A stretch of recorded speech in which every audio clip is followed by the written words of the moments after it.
Waalaikumsalam warahmatullahi wabarakatuh. Daripada apa yang saya faham,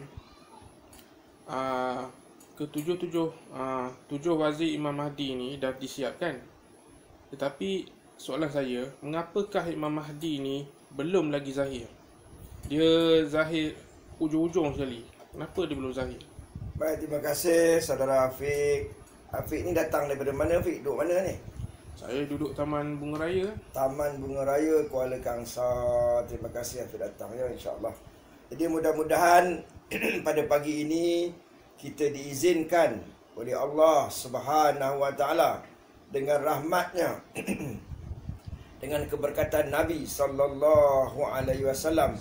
Mudah-mudahan apa yang akan saya terang ini Afiq boleh faham dengan sebaik-baiknya. Yang pertamanya, kita nak tahu lah kenapa Imam Mahdi ni ada wazir ke? Wazir ni untuk pengetahuan Afiq, wazir ni maknanya menteri, atau bahasa kita orang kanan. Macam contohnya Perdana Menteri Malaysia, dia ada menteri-menteri. Jadi menteri ni adalah orang kanan dia yang membantu kerja dia. Jadi Imam Mahdi ni dia ada menteri-menteri dia. Sebab tu dia perlu ada menteri. Sebab maklumlah bila dia memerintah dunia. Bila memerintah dunia kena ada orang kanan dia. Jadi orang kanan ini menurut standard standard wali-wali lah. Sebab nak jaga negara ni bukan senang. Kalau ikut cara biasa tak boleh. Dia kena ada karomahnya, faktor yang luar biasa. Jadi itu soalan yang pertama tadi, menteri itu apa? Memang Imam Mahdi perlu ada menteri. Dan yang seterusnya, kenapa dia lewat zahir lah, Afiq? Lewat zahir. Kenapa dia lewat datang? Hero ni datang masa akhir, masa bila? Jadi saya jawab begini ya, insya-Allah dengan izin Allah Subhanahu Wa Taala. Yang pertamanya pengikut Imam Mahdi. Pengikut Imam Mahdi ni adalah sejumlah yang masyhurnya 313. Itu kita fahamlah. Jadi dalam 313 ini mereka sedang diproses. Hero dah layak dah, kita sedang diproses. Mana proses ni nak jadi baik betul, nak jadi takwa betul, nak jadi wali betul. Jadi ada ujian jatuh bangun. Bukan senang nak jadi orang baik. Bukan makan masa 2-3 tahun. Jadi makan masa bertahun-tahun, berpuluh-puluh tahun. Itu yang sebab kenapa Imam Mahdi ni lambat zahir. Maknanya memberi peluang.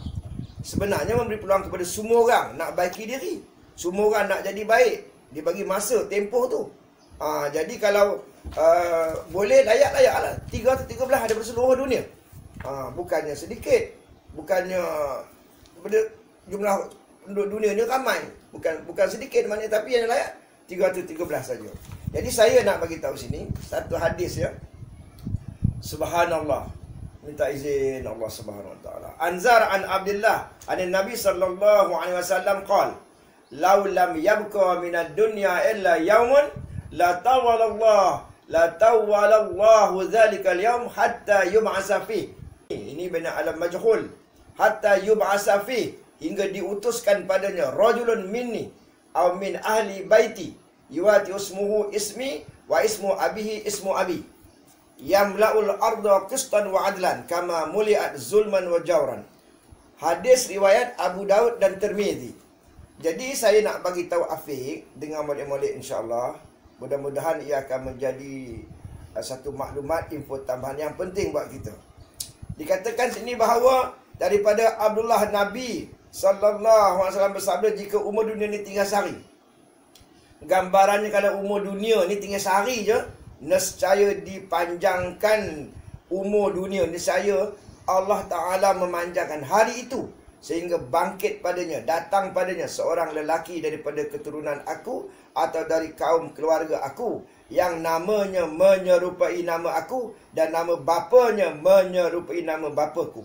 Ia akan memenuhi bumi dengan keadilan dan saksama, sebagaimana sebelumnya bumi dipenuhi kezaliman dan kekejaman. Jadi untuk pengetahuan saudara Afiq ya, nama penuh Afiq ni apa? Muhammad Afiq bin Saleh. Dulu belajar di USAS ada diploma. Diploma di bahagian apa tu? Pengurusan muamalat. Pengurusan muamalat. Alhamdulillah, mudah-mudahan ia jadi satu ibadah dan mudah-mudahan anda dilayakkan menjadi pejuang di akhir zaman ni insya-Allah. Jadi balik mengulas tentang hadis ni tadi bahawa maknanya kalaulah Orang semua dah menanti Imam Mahdi, tapi tak datang. Seolah-olah mereka panggil Imam Mahdi, tak datang juga. Sebab Imam Mahdi hikmah dia menunggu yang 313 ni. Bukan 313 dah ada, dia dalam proses. Jadi itu satu daripada hikmah dia, rahsia dia. Yang keduanya, tinggal sehari lagi, digambarkan tinggal sehari lagi. Sebenarnya selepas pemerintahan Imam Mahdi, ada lagi pemerintahan Nabi Isa AS yang dikatakan selama 40 tahun. Patut ayat tu macam salah, tapi tidak nak menggambarkan bahawa sampai ada satu hari lagi mesti keluar juga, mesti zahir juga Imam Mahdi tadi. Yang nama disebut terang-terang, nama dia Muhammad bin Abdullah. Nama dia sama nama aku kata Nabi, nama bapa dia sama dengan nama bapa dia, nama bapa Nabi SAW. Maka dia akan datang ni memenuhi bumi dengan keamanan. Orang heran macam mana dunia yang sedahsyat ini, yang penuh dengan kekacauan, penuh dengan kemaksiatan, tiba-tiba boleh aman. Orang heran. Maka kita jawab balik, ujah balik ke atas mereka, kalau dunia ni boleh penuhi dengan maksiat, boleh penuhi dengan kedurjanaan, Allah izinkan, mengapa pula Tuhan tak boleh ubah jadi aman pula? Semuanya adalah kuasa dia, semua adalah kehendak dia. Betul tak? Jadi kita kena faham yang tu. Jadi satu lagi, ini penting, kita masuk kepada perkara sebenar ya Hafiz. Kalau celah-celah tu nak tanya, boleh tanya memang satu perjuangan kebenaran ni makan masa panjang. Seperti Zulkarnain, Talut, hatta Rasulullah makan masa 20-an tahun. Saya nak tanya Hafiz ya, berapa tahun Rasulullah nak mengislamkan Madinah tadi? Berapa tahun? Berapa tahun di Mekah? 13 tahun. Berapa tahun di Madinah? 10 tahun. 23 tahun. 23 tahun. Jadi Rasulullah dah siap, tapi nak didik pengikut makan masa lama. Nak didik pengikut tadi. Sama juga dengan Nabi Musa AS, setelah 40 tahun baru diberi kemenangan. Jadi orang yang nak menang peralihan dari satu bangsa mengatasi bangsa lain melalui perang. Macam dululah cerita apa ni, Presiden George Bush perang dengan Iraq. Tetapi bezanya perjuangan kebenaran itu, Tuhan yang menangkan dengan Tuhan sendiri mengalahkan musuh-musuhnya. Ini menunjukkan bahawa yang punya kuasa itu Tuhan, bukan makhluk. Makhluk ni usahakan sebab dah, tentera lah, itulah, inilah, segala macam-macam lah. Tetapi yang mengalahkan musuh bukan semua itu, tetapi Tuhan. Ini kita kena faham. Sebab itulah tentera-tentera Islam tulen, bila mereka perang lawan dengan musuh Islam, bila mereka menang, mereka istighfar, astaghfirullahalazim, mereka memuji-muji Allah, mereka beristighfar, mengucap tasbih. Kerana apa? Mereka takut syirik. Ini pejuang Islam tulen, takut syirik, takut rasa menang tu kerana mereka, bukan kerana Tuhan yang menangkan. Jadi contoh yang lain, dalam perjuangan Nabi Ibrahim pun Tuhan yang menangkan. Jadi Nabi Ibrahim tak jentik pun Namrud tadi. Tapi Namrud tadi dikalahkan oleh siapa? Oleh nyamuk. Begitulah juga dengan musuh Nabi Nuh, dikalahkan oleh air bah. Faham tak? Macam tu. Jadi perjuangan kebenaran yang pemimpinnya bukan Nabi. Macam di akhir zaman, Imam Mahdi, dia bukan Nabi. Fatah At-Tamimi, dia bukan Nabi. Maka seperti Talut dalam berlawan dengan Jalut, maka tak perlu kepada perang. Untuk permulaan lah. Zaman Imam Mahdi nanti baru berlaku perang. Sebelum Imam Mahdi, Fatah Tamimi, tak ada berlaku perang. Jadi Fatah Tamimi ni udah 40 tahun berjuang lah. Fatah Tamimi lah yang mendahului Imam Mahdi tadi. Mula-mula seorang diri, nak melahirkan jemaah, nak melahirkan taifah, nak berdakwah, dapat 10 orang, baru ada jemaah. Dakwah lagi. Bila orang minat, ada yang minat tapi tak boleh diarah. Kita punya tu minat dengan ceramah, nak beri arahan tak boleh. Itu bukan jemaah. Dalam Islam apabila 3 orang yang boleh diarahkan, baru ada jemaah. Untuk dapat 3 orang makan masa tidak kurang 10 tahun. Faham tak? Maknanya bukan senang. Jadi mula-mula didik seorang, 2 orang, didik dia, ada bagi ilmu tarbiyah dia, tapi bila diarah tak nak. Itu belum fully lah. Belum penuh sepenuhnya lagi. Tapi bila boleh dia ikut kata, boleh diberi arahan, ini bukan senang. Kerana nak ambil masa tu pun 10 tahun. Jadi bayangkanlah macam mana Imam Mahdi tu, kenapa dia lambat datang. Kenapa Fatah Tamimi belum zahir lagi.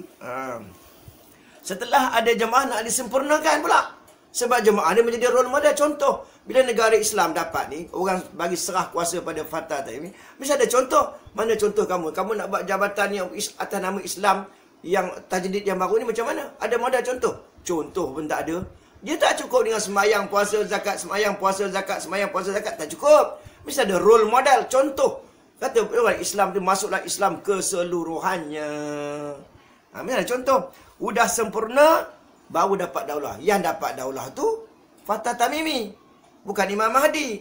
Imam Mahdi dia gaib. Jadi kerajaan bila negara tu dia serah kuasa. Nah ni kuasa kepada Fatah Tamimi. Fatah Tamimi ni dia pun tokoh dunia juga. Tokoh yang agung, cuma orang tak kenal aja. Tu orang pepatah Melayu kata, tak kenal maka tak cinta. Dia perintah dulu. Mana dia pun hebat juga. Lagilah hebat Imam Mahdi. Jadi masalah kita ni tak kenal Imam Mahdi, tak ambil pot pun, tak tahu hadis pun. Pasal berlambar-lambar, berpuluh-puluh, beratus-ratus hadis berkaitan dengan Syuaib bin Saleh, Amir bin Umara, Al-Mansur, Fatah Tamimi. Itu semua dia lah tu. Faham, Afiq? Sesudah dia bina daulah, dia memerintah lebih kurang setahun setengah, itu baru tapak ummah. Baru nak sempurnakan ummah tadi, nak sempurnakan daulah di tahap lebih besar, diserah kepada Imam Mahdi. Ini ceritanya. Jadi Imam Mahdi dia tak datanglah awal-awal. Contoh saya bagi tahu, kalau Imam Mahdi datang sekarang, kita siap ke? Dah taubat nasuhah kita ni? Dah taubat nasuhah ke saya? Belum. Kita kata belum lagi. Kita dah baik ke? Dah jadi wali ke? Belum lagi. Jadi beri peluang. Satu dunia beri peluang. Itu hikmahnya, rahsianya. Mana ada hikmah dia datang. Bagus. Jadi dia datang ni, kita kena sambutlah. Bukan macam selalu bila sebut Imam Mahdi, tunggu dia datang. Tunggu dia datang. Maaf cakap, ampun, maaf beribu-ribu ampun. Dah menjadi macam Yahudi. Nanti datangnya Nabi nanti baru kamu tahu. Kita ikut Nabi. Rupanya bila Nabi Muhammad datang, bangsa Arab, Yahudi tak ikut pun. Jadi janganlah kita cakap kita ni ikut sedap mulut dia. Nanti Imam Mahdi datang kita ikut. Dia bukan cerita dia macam tu. Imam Mahdi, tentera semua wali-wali dah siap belaka. Fatah Tamimi yang didik. Kalau Fatah Tamimi tak didik, dia dapat mimpi nak datang. Nanti dia datang, dapat didik walaupun sehari, walaupun 1 jam. Dia kena bai'ah dengan Fatah At-Tamimi dulu. Fa'alaikum bil Fatah At-Tamimi. Fa'innahu yuqbilu min kibalil masyrik. Wahuwa sahibu rayatul Mahdi. Pemegang panji-panji Al-Mahdi itu adalah Fatah At-Tamimi. Setelah besar dah serah pada Imam Mahdi, barulah perang yang tak dapat dielak. Bukan salah Imam Mahdi, bukan salah orang Islam. Salah mereka. Orang suruh tunduk pada Islam, tak nak. Dah telah bagi nasihat, dah apa, mereka yang ajak perang. Jadi tentera Imam Mahdi dia tak belagak. Tentera Imam Mahdi dia tak sombong. Tentera Imam Mahdi dia tak riak. Tentera Imam Mahdi dia tak rasa dia lebih hebat daripada orang lain. Ini kena orang tak faham. Jadi tuan-tuan yang dirahmati sekalian, saya nak bagi tahu, khasnya kepada Afiq ni, sebenarnya nak jadi tentera Imam Mahdi yang lebih dulu ialah baiki diri. Taubat, taubat, taubat, taubat. Zikir banyak, selawat banyak. Kena baik dengan orang lain. Macam Ustaz Abiliu tu, sedekah banyak. Lebih-lebih lagi bulan Ramadan ni. Faham, Fiq? Apabila dah selesai semua, dah perang sama Imam Mahdi, perang. Barulah sempurna 40 tahun. Dia merantah semua sekali. Baru dapat syurga dunia. Jadi untuk dapatkan daulah tadi, negara Islam pertama tadi, Fatah Tamimi yang dia faham, ada tahap-tahap je. Pengikutnya tak boleh diberitahu. Fatah Tamimi dah tahu. Inilah dia ada karamahnya, dia dapat ilhamnya, dia ada firasatnya, dibantu. Wa may yattaqillah yaj'al lahu makhraja. Dia beri jalan keluar, dibantu. Maknanya dia ni kasyaf. Lepas tu baru ikut tahap-tahap, baru dia bagi dia tahu. Jadi tuan-tuan yang dirahmati Allah sekalian, begitulah gambaran ringkasnya. Afiq, gambaran ringkasnya. Wazir Al-Mahdi itu memang ada nak bantu dia. Nabi Muhammad pun ada sahabat nak bantu. Takkanlah Imam Mahdi tak ada nak bantu. Kita bila sebut nak bantu, dia bukan maknanya Imam Mahdi itu lemah. Memanglah sebenarnya di sudut lemah ni ada tafsiran dia. Lemah kalau maksudkan kuasa, memang siapa pun tak ada kuasa. Imam Mahdi tak ada kuasa, Fatah Tamimi tak ada kuasa, Nabi Muhammad pun tak ada kuasa. Semua tak ada kuasa. Semuanya dengan izin dan kuasa Allah Subhanahu Wa Taala.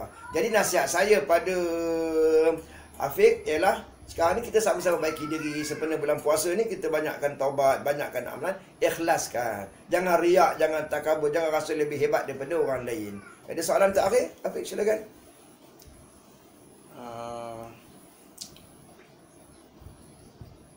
Tapi kalau selepas zaman Imam Mahdi kan, zaman Nabi Isa kan, Ya. apa yang akan berlaku pula zaman Nabi Isa? Apa yang akan berlaku zaman Nabi Isa AS? Jadi saya cakap macam ni. Dia ada 3 tokoh ataupun tokoh 3 serangkai di akhir zaman. Tokoh 3 serangkai. Kena hafal istilah tu. Fatah At-Tamimi, Imam Mahdi dan Nabi Isa. Fatah At-Tamimi dia dapat satu negara, Daulah Islamiyah, Baldatun Thayyibatun wa Rabbun Ghafur. Imam Mahdi dia Islamkan seluruh dunia, seluruh negara-negara. Itu tahap yang kedua, yang lebih tinggi. Nabi Isa AS dia Islamkan semua individu, dah jadi Islam sekejap. Kemudian dia wafat, lepas tu jadi kekufuran dan kiamat.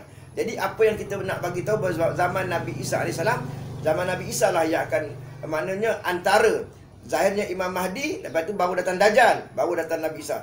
Imam Mahdi ni dia bantu Nabi Isa membunuh Dajjal. Yang membunuh Dajjal tu adalah Nabi Isa AS. Kita boleh bagi tahu bahawa zaman Nabi Isa tu adalah zaman yang kemuncak semuanya Islam. Tapi kita janganlah bercita-cita, misal kata kita kalau hidup zaman Nabi Isa mesti iman kita selamat. Belum tahu lagi. Belum tahu lagi sebab apa? Belum tahu lagi. Sebenarnya sama juga kalau kata, oh aku nak hidup zaman Nabi Muhammad nanti selamat. Berapa ramai orang zaman Nabi Muhammad yang tak Islam pun. Bapa saudara dia sendiri, Abu Lahab, Abu Jahal, Abu Talib kan. Abu Talib bapa saudara dia.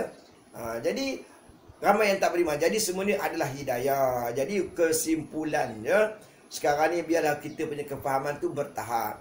Kita persiapkan diri kita untuk berbai'ah mengikuti Fatah At-Tamimi dan Imam Mahdi. Dan kalau kita panjang umur, kita hidup zaman Nabi Isa, alhamdulillah kita banyakkan baiki diri dan bertobat. Dan sesungguhnya manalah saya tahu, wallahu alam, apa hakikatnya berlaku di zaman Nabi Isa, menaikkan penceritaan tu panjanglah, kisahnya panjang. Rasa sekadar itu yang saya nak kongsikan. Terima kasih Afiq datang. Kita boleh berkongsi ilmu. Mudah-mudahan ia memberi faedah kepada diri saya, jadi motivasi kepada diri saya, diri Afiq dan juga kawan-kawan yang lain. Sekian, wabillahi taufiq wal hidayah. Assalamualaikum warahmatullahi wabarakatuh.